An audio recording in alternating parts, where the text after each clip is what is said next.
Get ready for a power trip. We're not here to bow down to your demands. We're here to fight. I love me some Dragon Ball. In case you somehow didn't know. In fact, I've been a fan of Dragon Ball for exactly 20 years. 20 years? Wow. I was 12 then. Yeesh. Anyway, the reason I've been a fan for 20 years is because it was exactly 20 years ago that Cartoon Network's Toonami block first picked up the reruns of the first 2 seasons of Funimation's dub of Dragon Ball Z. Now, Funimation acquired the license to Dragon Ball back in 1994. In 1995, they aired the first 13 episodes of Dragon Ball, but the following season, they jumped ahead to Dragon Ball Z. After 2 seasons of that, though, their syndicator, Saban, of Power Rangers fame, dropped out of the syndication business, leaving Funimation with nowhere to turn to, and that's how the reruns ended up on the Toonami lineup. However, that really wasn't that bad of a thing, because the series gained a lot of traction, gained a lot of popularity, enough so that the following season Cartoon Network ordered more episodes to be made. And at that point, Funimation moved in-house a lot of the elements they'd had to outsource in the past, like the voice acting, the music, and the home video distribution. The funny thing is, back in 1998, it seemed possible there wouldn't be any more dubbed Dragon Ball, but now 20 years later, it's still going strong. However, those first 2 seasons, the ones that really got the ball rolling, have now been relegated to something of a curio, the answer to a trivia question, overpriced or hard to find memorabilia.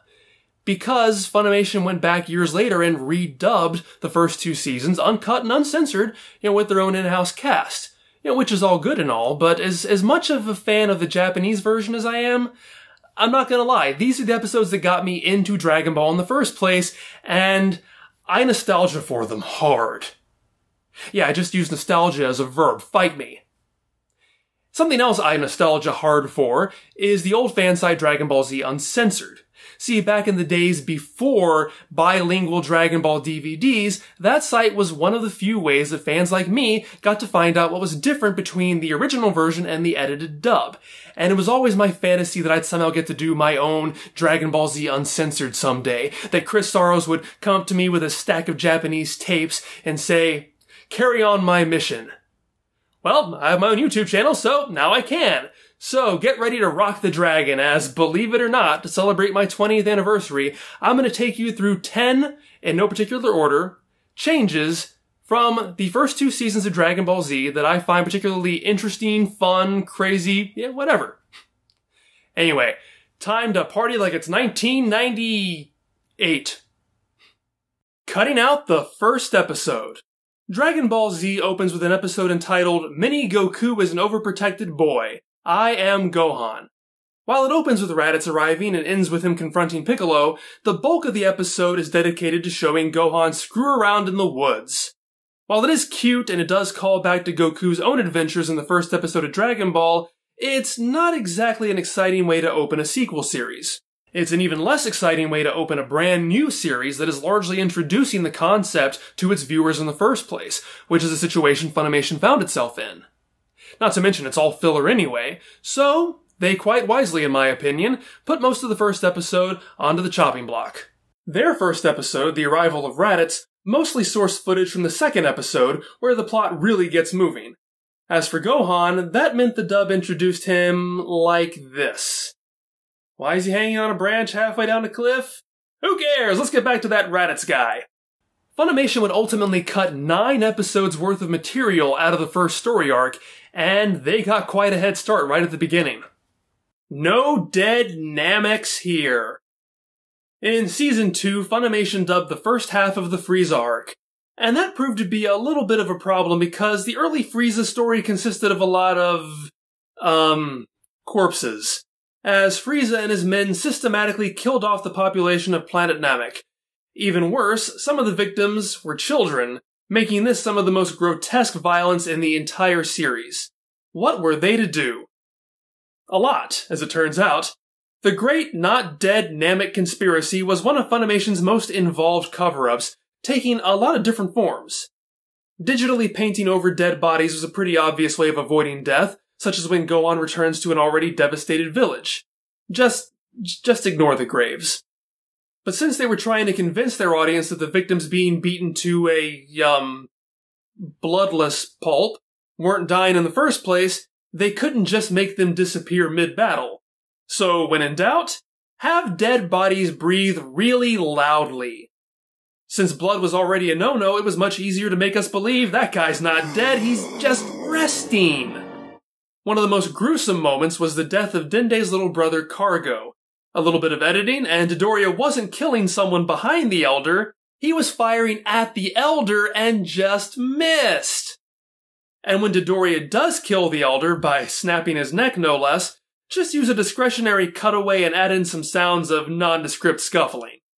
After that, the modus operandi was deny, deny, deny. They just kept adding in dialogue to make it sound like nobody actually died. We'll take you back to your dad and brother later. Don't worry too much about it, Dende. I'm sure your family's okay. I sure hope everyone got away all right. With lines like that, no one need ever know they all died horribly. At least, not until Season 3. The Lost Episode.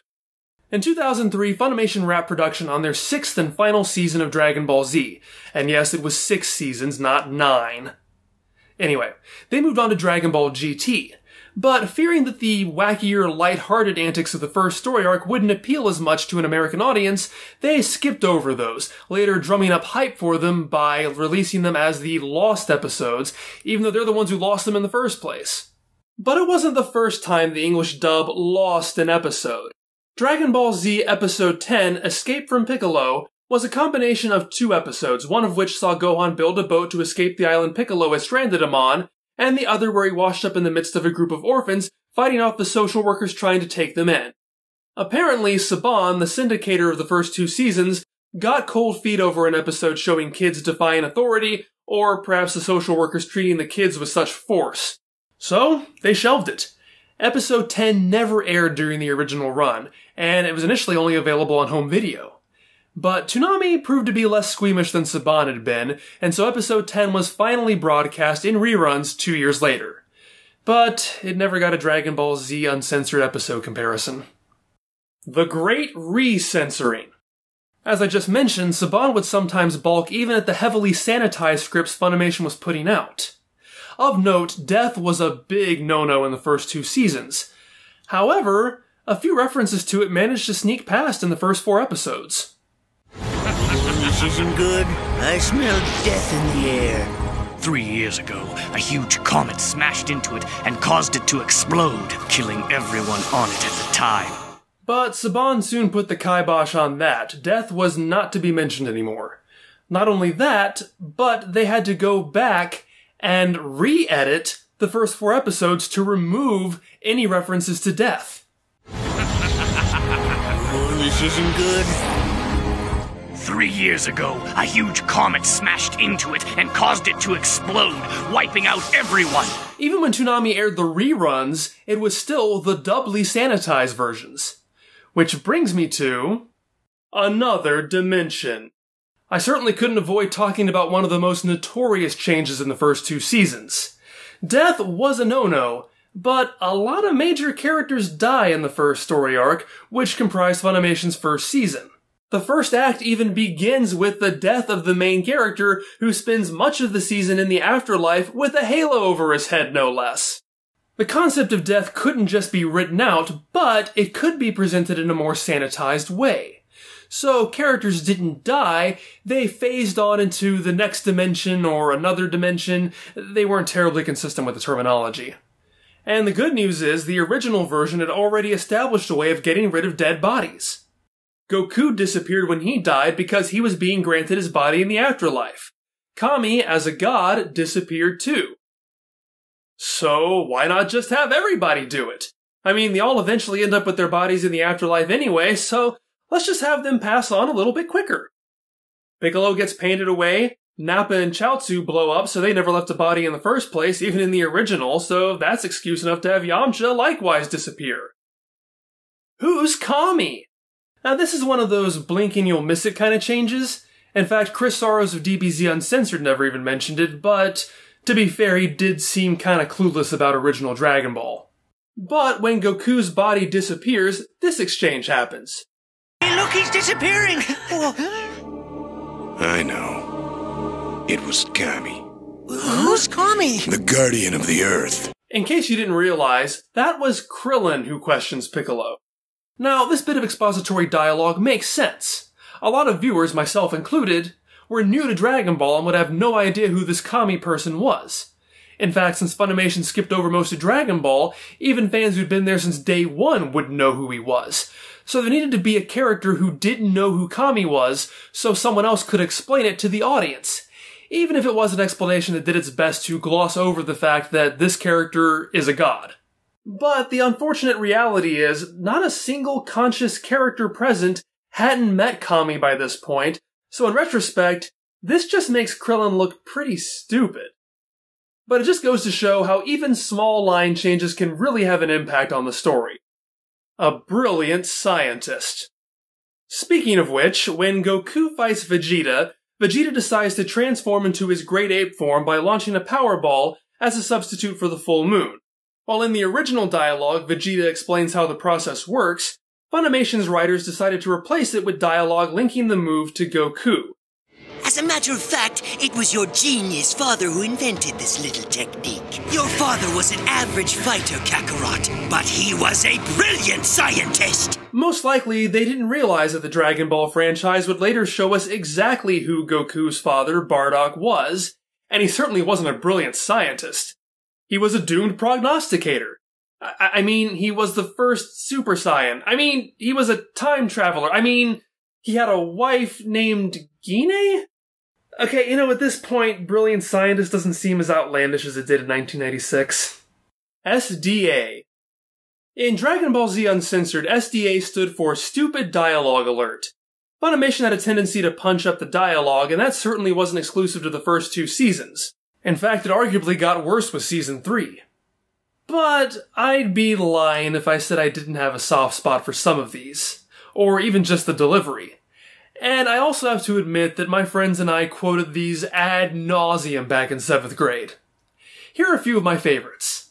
Having these balls makes me feel something that resembles joy, I think. I want to caress them. Looks like I'm back in the saddle. What luck! This three-eyed cowboy is going for one last ride! I saw an opening that seemed to scream out attack. So, I did. You just wait till it grows back! The best poser gets a candy. Classic. Not a movie anymore. So, right in the middle of Season 2, things got weird. Just an episode before, the gang had been on Namek trying to wish their friends back to life. Then all of a sudden, Gohan's going camping on Earth, and there's this little dragon guy, and Yamcha and the others are alive? What was this? So, for some reason, Funimation decided to take the third movie, which they call The Tree of Might, and split it into 3 episodes, airing it smack dab in the middle of Season 2, without any kind of message, explanation, rebranding, anything to let viewers know that this was not part of the series. Now, for something as serialized as Dragon Ball, this had to have been confusing for a lot of people. Funnily enough, the movie wasn't even long enough to fill 3 episodes, so in stark contrast to how they'd cut stuff out of the first 2 seasons, they had to add footage into this movie of the Eternal Dragon and King Kai. Toonami avoided the confusion by airing it as a movie with the 3 parts stitched together. Notably, The Tree of Might did mark the last time Ian Corlett played Goku before the role was taken over by Peter Kalamis. Fancy title cards.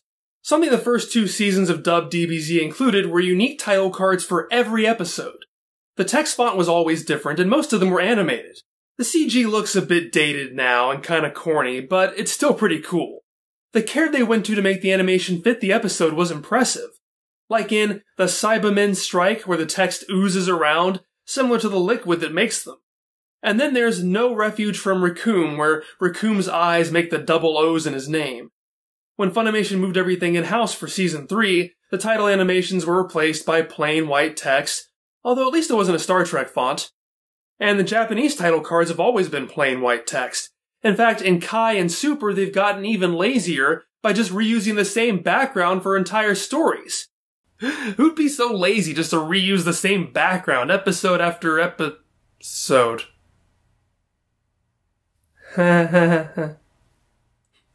Anyway, hope you enjoyed this trip down memory lane with me. And if you're interested in retro Dragon Ball fan sites, there is a link to Dragon Ball Z Uncensored in the description below. It may have shut down 17 years ago, but it's still being hosted to this day by Castor Troy, another of my favorite Dragon Ball webmasters. I can't believe I've been a fan of Dragon Ball for 20 years. That's crazy. Anyway, if you're new here, be sure to check out Dragon Ball Dissection, my ongoing review and analysis series. And as always, like, comment, subscribe. You know the drill. See you next time.